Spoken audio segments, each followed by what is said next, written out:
کام چور داماد۔ شوکت اصل میں شہر کا رہنے والا تھا۔ اس کی شادی گاؤں کی ایک شریف محنت کش لڑکی روبینہ سے ہوئی تھی۔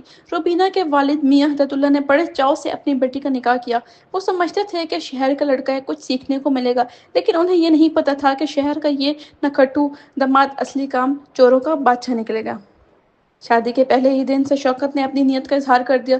جب سب لوگ صبح 5 بجے اٹھ کر لسی پراٹھا اور مرغی کی تیاری میں لگے ہوئے تھے، شوکت اپنے بستر میں گھونگھٹ کی طرح لپٹا ہوا تھا۔ روبینہ نے پیار سے جگایا، "شوکت جی، اٹھ جائیے، امی کہہ رہی ہیں کہ مہمان آ رہے ہیں، تھوڑا ہاتھ بٹا دیجیے۔" شوکت نے منہ بنایا، کروٹ لی اور بولا، "روبینہ، شہر میں تو لوگ دوپہر تک سوتے ہیں، یہ گاؤں کا طریقہ مجھے سوٹ نہیں کرتا، تم جاؤ، میں تھوڑی دیر اور سو جاتا ہوں۔" ایک دن میاں ہدایت اللہ نے سوچا، شوکت کو کام پہ لگایا جائے، ورنہ یہ تو بس داماد بن کر ہی رہ جائے گا۔ انہوں نے پیار سے کہا، "بیٹا شوکت، آج تمہارے ساتھ کھیتوں میں جانا ہے، ہل چلانے ہیں۔" شوکت نے مسکراتے ہوئے کہا، "ابو جی، میں تو ٹیکنیکل کام کا آدمی ہوں، صرف فزیکل کام میرے بس کا نہیں ہے۔" "ٹیکنیکل؟ کیا کرتے ہو؟" ہدایت اللہ نے حیرانی سے پوچھا۔ شوکت نے فخر سے جواب دیا، "میں یوٹیوب پہ موٹیویشن اسپیچ سنتا ہوں اور لوگوں کو مشورہ دیتا ہوں کہ کام سے دوری بناؤ، مینٹل پیس پاؤ۔" "مطلب کام بھی نہیں کرتے اور مشورہ بھی دیتے ہو؟" میاں صاحب نے تالی زور سے ٹیبل پر رکھ دی، "تمہیں تو ایوارڈ ملنا چاہیے کام چوری کا۔" روبینہ نے جب دیکھا کہ ابو بھی تنگ آ گئے ہیں تو اس نے ایک نیا طریقہ نکالا۔ ہر دن ایک کام شوکت کی ذمہ داری میں ڈالا جاتا۔ سوموار بکریاں چرانا، منگل لسی بنانا، بدھ چھت صاف کرنا، جمعرات امی کے جوتے پالش کرنا۔ لیکن شوکت ہر بار کوئی نہ کوئی بہانہ بنا لیتا۔ "بکری نے مجھے پہچانا نہیں، اٹیک کر دیا۔ لسی بناتے وقت بلینڈر کا سوئچ کٹ گیا۔ چھت پہ بھوت تھا، وہاں نہیں گیا۔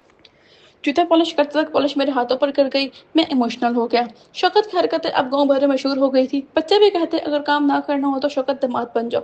ایک دن گاؤں کے چوک پہ تماشا ہوا۔ میاں ہدایت اللہ نے شوکت کو کہہ دیا، "آج گاؤں کے ہاتھ پمپ کا موٹر ٹھیک کرنا ہے۔" شوکت گیا تو صحیح، لیکن موٹر کھول کر اس کے ساتھ سیلفی لے کر انسٹاگرام پہ ڈال دی، "فکسنگ رورل ٹیک، دیسی وائبس اونلی۔" موٹر وہیں کی وہیں رہی اور پورا گاؤں پانی کو ترس گیا۔ ایک دن روبینہ نے صبر کا پیمانہ بھر دیا۔ اس نے کہا، "شوکت، اگر تم نے کچھ نہیں کیا تو میں تمہیں اماں کے گھر بھیج دوں گی۔" شوکت نے سوچا، اماں کا گھر مطلب اور زیادہ کم نہیں بابا، کچھ تو کرنا پڑے گا۔ اگلے دن اس نے ایک پلان بنایا۔ اس نے فیک یوٹیوب چینل بنا لیا جس میں وہ محنت کا فائدہ پر لیکچر دینے لگا، لیکن خود صرف بستر پر لیٹ کر۔ لوگ ہنس ہنس کے پاگل ہو گئے، چینل وائرل ہو گیا۔ گاؤں کے بچے تک کہتے، شوکت چاچا نے تو بنا کام کیے پیسے کما لیے۔ ایک دن یوٹیوب نے چینل بین کر دیا۔ سب کو سمجھ آ گیا تھا کہ یہ اصلی کام چور کا چینل ہے۔ لوگوں نے رپورٹ کر دیا۔ روبینہ نے فائنل ڈیسیژن لیا، یا تو کام کرو یا اماں کے گھر چلو۔ شوکت نے پہلی بار دل سے سوچا، یہ زندگی تو صرف مزے کی تھی، مگر روبینہ کی آنکھوں میں آنسو نہیں آنا چاہیے۔ اس نے ڈیسائیڈ کیا، اگلے دن کھیتوں میں گیا، ہل اٹھائی، بکریاں چرائیں اور چھت بھی صاف کی۔ لوگ حیران ہو گئے، یہ کیا، شوکت کام کر رہا ہے؟ روبینہ مسکرائی، ہدایت اللہ نے تالی بجائی، اور اس طرح شوکت کامچور داماد سے تھوڑا کم کامچور داماد بن گیا۔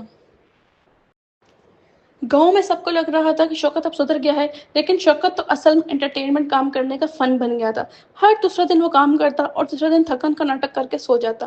ایک دن کھیتوں میں کام کرتے وقت شوکت نے روبینہ سے کہا، "روبینہ، اگر میں ایک بزنس شروع کر لوں جو گھر بیٹھ چلے تو کیسا رہے گا؟" روبینہ نے حیرانی سے دیکھا، "بزنس؟ تم کون سا؟"